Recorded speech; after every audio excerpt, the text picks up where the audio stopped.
What's up, everybody? Sean Profera here with Mac Papers and Packaging, again with another Mac Knows. Well, you got problems? Who are you going to call?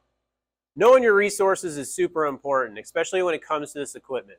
Whether it's a small piece of equipment or something really large like the one behind me, you got to know who to call.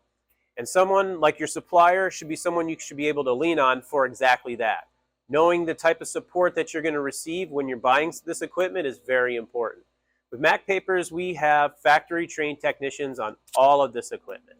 So whether we're able to support you over the phone, or maybe we need to make an outbound call and actually come on site and check out what's going on. You're having print quality issues.